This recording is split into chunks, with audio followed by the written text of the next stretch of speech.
Di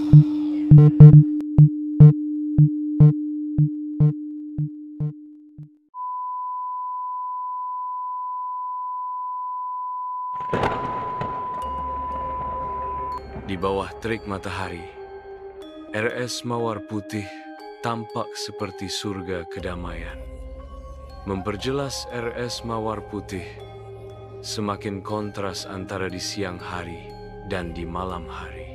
Rumah sakit berubah di bawah selubung malam. Gedung yang familiar kini dihiasi bayangan panjang yang menakutkan. Angin berbisik melalui pepohonan. Melodi sedihnya menambah perasaan tidak nyaman yang tumbuh. Orang-orang sering berbicara tentang mitos lantai 7. Lantai 7, rumah sakit diselimuti kegelapan. Debu beterbangan menari-nari dalam cahaya redup. Di tengah bayang-bayang, peralatan medis berkarat tergeletak berserakan. Sebuah bukti prosedur yang terlupakan. Suara-suara yang meresahkan bergema di seluruh ruangan, memperkuat suasana menakutkan di lantai yang terbengkalai itu. Reva, seorang vlogger muda, berdiri di jalan. Kameranya menunjuk ke arah rumah sakit Mawar Putih. Reva berbicara ke kameranya, mendokumentasikan suasana menakutkan di sekitar rumah sakit. Dengan campuran kegembiraan dan kecemasan, Reva menyatakan, ada sesuatu yang aneh terjadi di rumah sakit itu.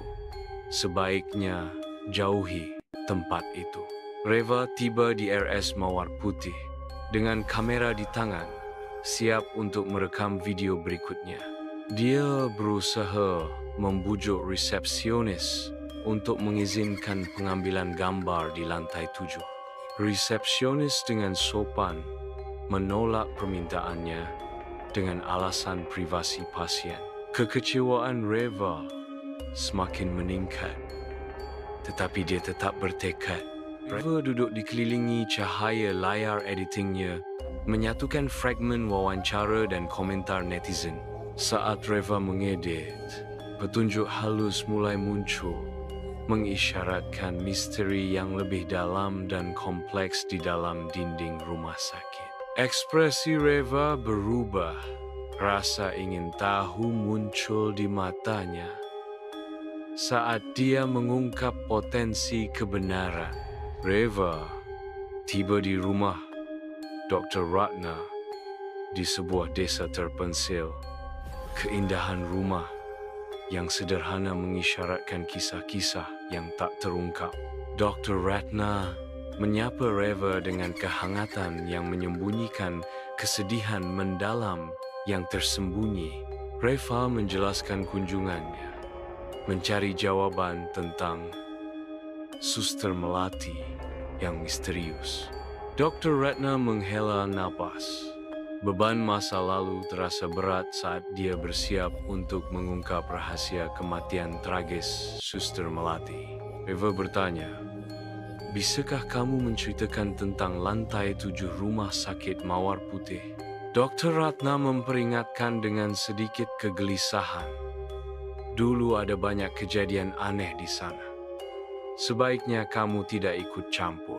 Di bawah selimut malam, Reva dan Andi menyusup ke RS Mawar Putih. Langkah kaki mereka bergema menyeramkan di koridor yang sepi. Keresahan Andi sangat terasa, kontras dengan antusiasme Reva yang tak tergoyahkan saat mereka naik menuju lantai 7. Misi mereka mendorong mereka maju. Setiap langkah meningkatkan ketegangan. Reva, seorang YouTuber, berdiri bersama juru kameranya, merekam di depan lift yang menuju lantai 7. Suasana menjadi berat. Lampu berkedip-kedip dengan menakutkan saat Reva memanggil Suster Melati. Tiba-tiba, pintu lift terbuka dengan sendirinya. Keduanya saling bertukar pandang dengan tegang dan waspada. Meskipun merasa khawatir, Mereka melangkah masuk ke dalam lift, siap menghadapi apapun yang menanti mereka. Reva dan Andi menaiki tangga darurat. Cahaya redup menciptakan bayangan menakutkan di sekeliling mereka. Sebuah bisikan aneh melayang dari atas, memenuhi Andi dengan ketakutan dan dorongan putus asa untuk mundur. Reva terus maju, tak gentar, memimpin mereka lebih tinggi ke tempat yang tidak diketahui. Mencapai lantai 7, mereka tiba-tiba terjebak saat pintu darurat tertutup dengan keras, menyegel nasib mereka. Di bawah tabir malam, hujan deras mengubah rumah sakit tua menjadi tempat yang sunyi dan terpensil. Dengan cahayanya yang redup menciptakan bayangan menakutkan. Bayu, seorang satpam muda yang bertugas di rumah sakit tersebut, mendekati pos jaga. Wajahnya menunjukkan campuran kegugupan dan rasa ingin tahu. Guntu bergemuruh, memperkuat kesuraman rumah sakit. Bayu melangkah masuk ke pos penjagaan yang sempit. Udaranya terasa lembab. Pak Darto duduk tak bergerak. Wajahnya kosong saat dia memindai koran. Bayu dengan hati-hati bertanya, "Selamat malam, Pak." Pak Darto memberikan anggukan tanpa suara. Matanya tertuju pada berita. Rasa ingin tahu Bayu terusik. "Apakah ada cerita-cerita hantu di rumah sakit ini, Pak?" Pak Darto hanya diam dengan keringat dingin di kepalanya. Di ruang arsip rumah sakit yang remang-remang, Bayu berdiri dikelilingi tumpukan dokumen lama, diterangi oleh partikel debu yang berterbangan. Bayu menemukan berita utama yang mengerikan. Kebakaran maut, perawat melati meninggal saat berusaha menyelamatkan pasien di ruang operasi. Ekspresi Bayu berubah serius saat membaca detail kejadian itu. Di kantor Dr. Ratna yang steril, Bayu duduk berhadapan dengan dokter senior itu. Kebingungan meliputi wajahnya. Suara Bayu memecah kesunyian. "Tentang Suster Melati." Tatap dingin Dr. Ratna semakin tajam saat dia mengungkapkan, "Melati tidak meninggal karena api, tapi karena dia melanggar sumpahnya sendiri." Bayu duduk dengan asyiknya menonton video YouTube di laptopnya. Layarnya berkedip-kedip dengan rekaman amatir. Video tersebut mengungkap rekaman tangga darurat yang goyah. Suara Reva dipenuhi ketakutan. Sebuah bisikan misterius memotong video. Pasien belum tidur, harus disuntik. Terkejut, Bayu segera mematikan laptopnya. Rasa dingin menjalari tulang punggungnya. Bayu, seorang satpam muda, duduk di depan monitor CCTV, tampak bosan saat jam menunjukkan tengah malam. Ketenangan malam pecah saat indikator lift secara misterius bergerak ke lantai 7. Kebingungan terlihat di dahi Bayu saat statis mendesis dari radio, mempertinggi kesunyian yang menakutkan.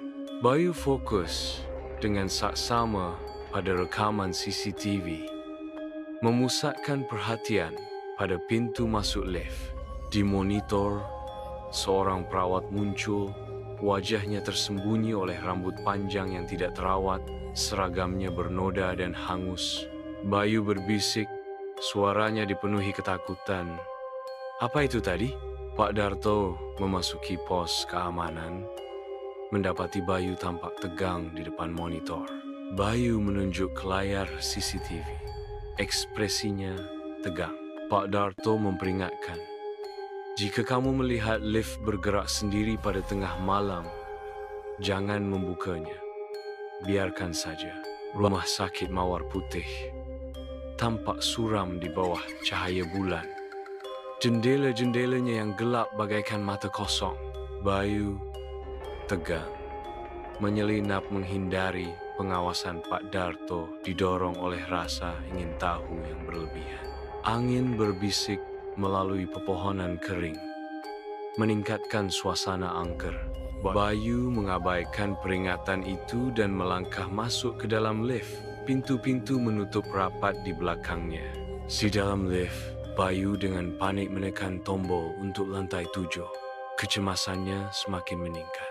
Tiba-tiba, lift berguncang hebat, menjerumuskan Bayu ke dalam kegelapan total. Suara Bayu bergema dalam kegelapan saat geskan logam yang mengerikan memperkuat kengerian Bayu. Dengan suasana yang hening dan menegangkan, lift mulai naik. Setiap derit dan erangan memperkuat ketakutan Bayu. Bayu memulai patrolinya melalui lorong-lorong rumah sakit yang remang-remang. Langkah kakinya bergema memecah kesunyian. Di sebuah lorong, suara tangisan samar menembus kesunyian, menarik Bayu menuju salah satu pintu yang tertutup rapat. Dia dengan hati-hati membuka pintu, melangkah ke sebuah ruangan kosong yang dipenuhi dengan aroma melati yang kuat. Merinding muncul saat dia dengan cepat mundur. Perasaan diawasi mendorongnya untuk mempercepat langkahnya. Bayu mulai menaiki tangga darurat. Kesunyian memperkuat setiap langkah kakinya. Lantai 7 menyambut Bayu dengan kelembapan yang menusuk tulang. Dentuman logam yang tiba-tiba memecah keheningan. Jantungnya berdebar kencang. Bayu melangkah ke lantai 7. Disambut oleh kegelapan dan bau obat-obatan kuno yang menyengat. Peralatan medis yang berserakan tergeletak terlupakan di bawah remang cahaya bulan. Sebuah lagu mengerikan melayang di udara. Jarum ini kecil, tidak akan sakit. Hanya sedikit sebelum kamu tidur. Bayu gemetar. Kengerian dingin menyelimutinya. Aku menggigil. Bayu memasuki ruang operasi.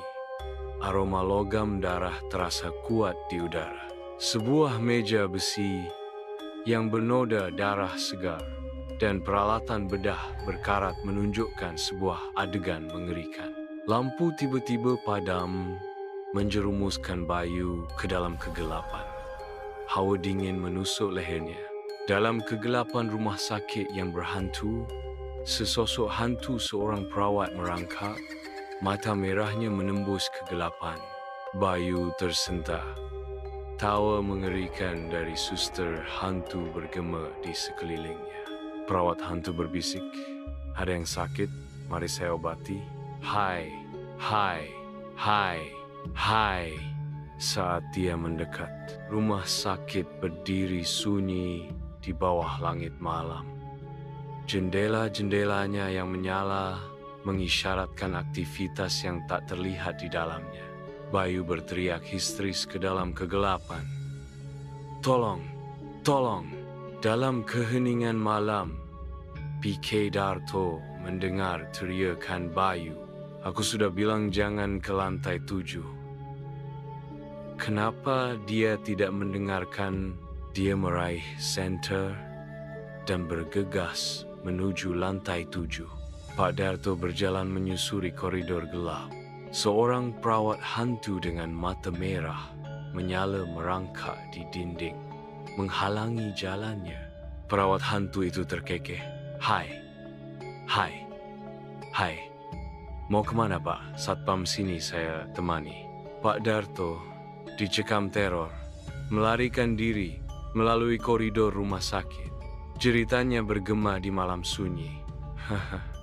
Hantu suster melati. Dalam pelariannya yang panik, senter terlepas dari genggamannya dan hancur di lantai. Di keheningan ruang CCTV, Roni dan Mira, penjaga CCTV di RS Mawar Putih, mengawasi monitor. Ekspresi mereka campuran antara kewaspadaan dan kebosanan. Suara Mira memecah kesunyian. "Lihat, itu Bayu. Dia kembali dari lantai 7. Di layar monitor CCTV, terlihat Bayu berjalan dengan kepala tertunduk. Bayu duduk di kursi pos satpam, tertawa terbahak-bahak. Bayu meraih pena dan menusukkannya ke tangannya sendiri. Darah menetes ke lantai. Mira dan Roni di ruang CCTV terkejut. Roni bertanya, apa yang dia lakukan? Tidak mungkin. Dia menjadi gila. Bayu terus tertawa. Tatapannya kosong. CCTV fokus pada dinding pos keamanan. Kata-kata tertulis dengan darah. Pasien sudah siap. Suster akan kembali lagi. Suara Mira bergetar. Suster? Siapa suster? Roni menggelengkan kepalanya. Wajahnya pucat karena ketakutan. Tawa Bayu semakin keras. Bergema sepanjang malam. Pagi harinya, sekumpulan reporter dan jurnalis menyerbu gerbang rumah sakit Mawar Putih. Keheningan pecah saat mereka berebut informasi. Petugas polisi berjaga, garis tipis melawan kekacauan. Dr. Ratna duduk di sofa. Cahaya televisi menciptakan bayangan di seluruh ruangan yang remang-remang. Menonton berita tentang RS Mawar Putih memenuhi udara, menciptakan suasana tenang namun sedikit menakutkan. Ruangan menjadi gelap gulita saat lampu padam. Layar TV berubah menjadi hitam. Terkejut, Dr. Ratna meraba-raba dalam gelap. Dengan panik mencari saklar lampu. Napasnya bergema dalam keheningan yang menyesakkan. Memperkuat ketegangan. Dari layar TV yang gelap, suster hantu itu muncul. Matanya yang merah bersinar dengan menakutkan. Perawat hantu itu berbicara. Suaranya mengerikan. Dokter, adakah yang bisa saya bantu? Dr. Ratna berteriak histeris. Diliputi teror yang luar biasa. Layar TV kembali menampilkan statis. Meninggalkan ruangan dalam keheningan dan ketidakpastian. Di ruang isolasi yang sunyi dan terpencil, Bayu duduk sendirian, tenggelam dalam kesuraman yang mencekam. Dia berbisik dengan nada menghantui, Suster Melati, Suster Melati. Lampu neon yang berkedip-kedip menciptakan bayangan menakutkan, memperdalam perasaan putus asa. Di ruang tunggu rumah sakit yang sunyi, Mira, Roni, dan Pak Darto terdiam dalam kecemasan yang tenang. Roni mencoba meyakinkan Mira, tetapi kekhawatirannya sudah mengakar dalam. Pak Darto tetap diam. Wajahnya terukir kesedihan saat mereka menunggu kabar tentang Bayu. Roni memecah kesunyian. Suaranya dipenuhi tekad. Kita perlu tahu apa yang sebenarnya terjadi pada Bayu. Dia tidak mungkin seperti ini tanpa alasan. Mira, Roni, dan Pak Darto melangkah masuk ke ruang isolasi Bayu yang steril. Udara dipenuhi dengan antisipasi. Mata Bayu yang awalnya kosong berkedip dengan kesadaran saat dia melihat Pak Darto. Pak Darto, Suster Melati, dia. Suara Bayu bergetar. Kata-katanya tersendat di mulutnya.